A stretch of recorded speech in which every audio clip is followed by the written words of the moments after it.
എന്തുവായാലും ഇച്ചിരി മുരിങ്ങയില തോരൻ കഴിക്കണമെന്ന് ആഗ്രഹം ഉണ്ടായിരുന്നു. അങ്ങനെ വീട്ടിൽ ചെന്നപ്പോൾ അമ്മയാ പറഞ്ഞത് തൊട്ടടുത്ത വീട്ടിലെ മുരിങ്ങക്കമ്പ് ചാഞ്ഞ് കിടക്കുന്നെന്ന്. ഞാൻ കേട്ട പതി കേൾക്കാത്ത പതി ചമേലിയും കൊണ്ട് അങ്ങോട്ട് ഓടി. ഇപ്പോൾ കാണിച്ചത് ഞങ്ങളുടെ വീടിൻ്റെ അടുക്കെയുള്ള ശിവനട അമ്പലമാണേ. ചമ്മൂസിനെയും കൊണ്ട് ഞാൻ അവിടെ നിൽക്കുമ്പോഴും എനിക്ക് ടെൻഷനുണ്ട്. കാരണം ഞാൻ നിൽക്കുന്ന റോഡ് ഒരു കോൺക്രീറ്റ് റോഡാണ്. മഴ പെയ്തൊരു ചെറിയ വഴുക്കനുണ്ട്. തൊട്ടടുത്തൊരു കനാലും കൂടെ ഉണ്ട്. പിന്നെ പറയേണ്ട കാര്യമുണ്ടോ? കിട്ടിയ വാതി ഞാൻ കുറച്ച് മുരിങ്ങയില എല്ലാം കവറിനകത്താക്കി. അപ്പോൾ അച്ഛൻ ചോറുണ്ടിട്ട് സ്റ്റാൻഡിലോട്ട് പോവുക. ചമ്മൂസ് ഒരു ടാറ്റയൊക്കെ കൊടുത്ത് ആ ടാറ്റയും വാങ്ങിച്ചുകൊണ്ട് അപ്പൂപ്പൻ പോയി. അപ്പൂപ്പൻ പോകുന്നത് നോക്കി ഞാനും ചമ്മൂസും കൂടെ നിന്ന്. ചമ്മൂസിനോട് ഞാൻ പറഞ്ഞ്, ചമ്മൂസേ ബാ പോകാം, ഈ മുരിങ്ങയിലെല്ലാം വൃത്തിയാക്കാനുള്ളതാണ്. ചമ്മൂസിൻ്റെ കൈയും പിടിച്ചുകൊണ്ട് ഞാൻ നടന്ന് വീട്ടിലെത്തി. ഈ മുരിങ്ങയില വൃത്തിയാക്കുന്ന കാര്യം പറഞ്ഞുകൊണ്ട് ഞങ്ങൾ അകത്തോട്ട് കയറി. ചമ്മൂസാണെങ്കിൽ ഇന്നലെ വീട്ടിൽ പോയതാ. ചമ്മൂസിൻ്റെ പാദസരത്തിൻ്റെ സൗണ്ട് കേട്ടോണ്ട് മമ്മി ഉണർന്ന് ചമ്മൂസിനെ വിളിച്ച്. ചമ്മൂസ് ഓടിച്ചെന്ന് അടുക്കളയിലിരുന്ന പാത്രമാണ് ആദ്യം തുറന്ന് നോക്കിയത്. മമ്മി ഒന്നും കൂടെ വിളിച്ച്. വിളിയും കേട്ടോണ്ട് ചമ്മൂസ് ഓടി മമ്മിയുടെ അടുക്കലോട്ട്. ഞാനാണെങ്കിൽ ഈ മുരിങ്ങയില വൃത്തിയാക്കി ഇടാനൊരു പാത്രം എടുത്ത്. ഞാൻ ഒരു പ്രാവശ്യം എടുത്ത്, 2 പ്രാവശ്യം എടുത്ത്, 3ാമത്തെ പ്രാവശ്യമാണ് കവറിൽ നിന്നെല്ലാം പാത്രത്തിൽ വീണത്. ഇത്രയും ഉണ്ടെന്ന് വിചാരിച്ചുകൊണ്ട് ആരും ഇരിക്കണ്ട. ഇതിൻ്റെ 1/4 ഭാഗമേ നമ്മുടെ കൈ കിട്ടത്തുള്ളൂ. ഞാനാണ് ഈ ഒടിച്ചുകൊണ്ടിരിക്കുന്ന കൂട്ടത്തിൽ പ്രമോൻ്റോട് പറഞ്ഞായിരുന്നു, പ്രമോൻ്റാ 2 കമ്പ് എടുക്കണേ. പ്രമോൻ്റൻ 2 കമ്പ് വെട്ടിയെല്ലാം റെഡിയാക്കി എൻ്റെ കയ്യിൽ തന്ന്.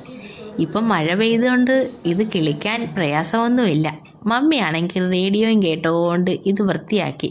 3ാമത്തെ പ്രാവശ്യമാണ് ഇത് വൃത്തിയാക്കുന്നത്. മമ്മി മതി, 3 പ്രാവശ്യമായല്ലോ.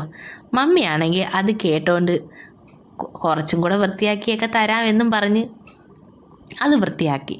ഞാനാണെങ്കിൽ അപ്പോഴത്തേക്ക് ഒരു പാത്രം എടുത്ത് കുറച്ച് എണ്ണയും കൂടെ ഒഴിച്ച് കടുകും ഇട്ട് ഈ പാത്രത്തിനകത്തോട്ട് ഈ ഇലയെല്ലാം കൂടി ഇട്ട്. ഇതിനു മുന്നേ ഞാൻ കുറച്ച് തേങ്ങയൊക്കെ അരച്ച് വെച്ചിട്ടുണ്ടായിരുന്നു. അതിനകത്താണെങ്കിൽ വെളുത്തുള്ളി, പച്ചമുളക്, ഉപ്പ്, മഞ്ഞൾപ്പൊടി ഇതെല്ലാം കൂടി ഇട്ട് ചതച്ച് വെച്ചിട്ടുണ്ടായിരുന്നു. ഈ പാത്രത്തിനകത്തോട്ടിട്ട ഇലയ്ക്കകത്തും കുറച്ച് മഞ്ഞൾപ്പൊടിയും കൂടി ഇട്ടായിരുന്നു. എന്നിട്ട് ഞാൻ ഇത് നന്നായിട്ട് മിക്സ് ചെയ്ത് കഴിഞ്ഞ് ഈ അരച്ച് വെച്ചിരിക്കുന്ന തേങ്ങയും കൂടെ അതിനകത്തോട്ടിട്ട് നന്നായിട്ട് മിക്സ് ചെയ്യുക. മിക്സ് ചെയ്യുന്ന കൂട്ടത്തിൽ ഒരു മൂടിയൊക്കെ എടുത്ത് ഞാൻ അടുത്ത് വെച്ചിട്ടുണ്ട്. കാരണം ഇതെല്ലായിടത്തും ചെന്ന് കഴിഞ്ഞിട്ട് നമ്മളിത് അടച്ച് വെച്ച് ചെറിയ തീയിൽ വേവിക്കണം. എന്നാലേ ഈ അരപ്പിൻ്റെ ഗുണമെല്ലാം ഈ ഇലയ്ക്കകത്തോട്ട് ഇറങ്ങത്തുള്ളൂ. ഞാനിത് തത്തിപ്പൊത്തി വെക്കുക എന്ന് വെച്ചാൽ ഞാൻ പ്രമോദൻ്റെ വീട്ടിൽ വന്നാണ് ഇത് കേൾക്കുന്നത്. മമ്മിയാണെങ്കിൽ തോരൻ വെച്ചാലും മെഴുക്കുവരട്ടി വെച്ചാലും എല്ലാം തത്തിപ്പൊത്തി വെക്കും. ഒരു കാര്യം കൂടെ പറയാൻ മറന്ന്, എൻ്റെ ഈ ചാനൽ കാണുന്നവർ ഒന്ന് സബ്സ്ക്രൈബ് ചെയ്ത് ബെൽ ബട്ടണും കൂടെ ഒന്ന് പ്രസ് ചെയ്തേക്കണേ. കൂട്ടത്തിൽ ഒരു ലൈക്കും തന്ന് എൻ്റെ ചാനൽ ഒന്ന് സപ്പോർട്ട് ചെയ്യുകയും കൂടെ വേണം. ഈ വെന്ത മുരിങ്ങയില തോരന ഞാൻ ഒന്നും കൂടെ അടച്ച് 2 മിനിറ്റും കൂടെ വേവിച്ച് ഗ്യാസ് ഓഫ് ചെയ്ത് വെക്കും. അത് കഴിഞ്ഞിട്ട് ഇത് കഴിക്കാനുള്ള തയ്യാറെടുപ്പും കൂടെയാണ്. അപ്പോൾ അടുത്ത വീഡിയോ കാണാം. ഓക്കേ.